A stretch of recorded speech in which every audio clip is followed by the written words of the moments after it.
We've been talking about the 6 deadly sins that could be killing your business, and this is the last one, the final one. I hope that you've taken some of the information and applied it to your business and that your business is doing well. This is a sin that has some real ramifications in all areas of your life, but we'll talk about it in terms of selling. And that is the sin of lack of confidence.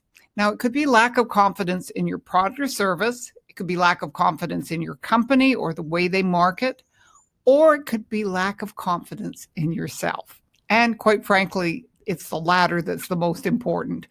But we'll talk just briefly about lack of confidence in your product. A lot of that comes from people not understanding their product and service. Now, I'm going to tell you that the easiest way to understand your product or service is to use it and to have your own stories and the stories of your customers to explain how the product or service works. Nothing's better than you being sold on the product yourself. And in fact, if you are not utilizing your product or service, you need to do that or find a new product or service. The other thing that you may have lack of confidence is the company or the way it's being marketed.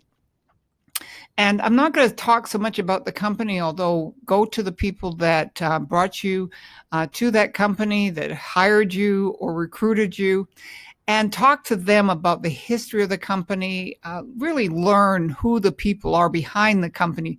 When I'm looking at companies, I always look at the people who are behind them, and then I look at their histories because that will tell you a lot. And it's really, for most people, it's not so much the company as it's the marketing style. And again, I'm not going to go into depth in that, but learn about why your product or service is marketed in the way it is so that you really understand what's behind that. And there's some great books out there if you're in direct sales and wondering, what's the real stick on direct sales? Is it a pyramid scheme and all those kinds of things?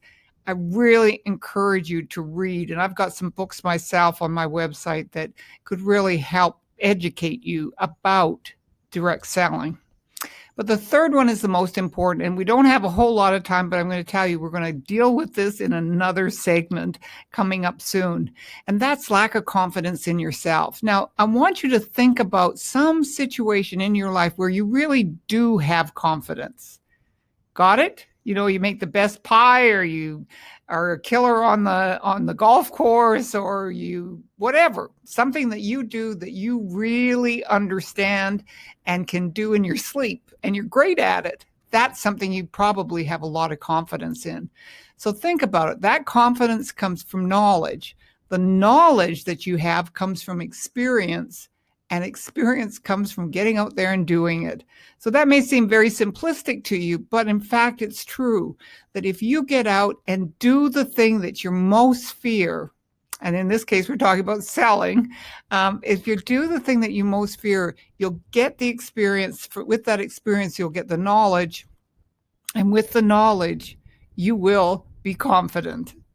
And with that, I hope that you'll take some of these ideas to the field, work on them, and be very successful.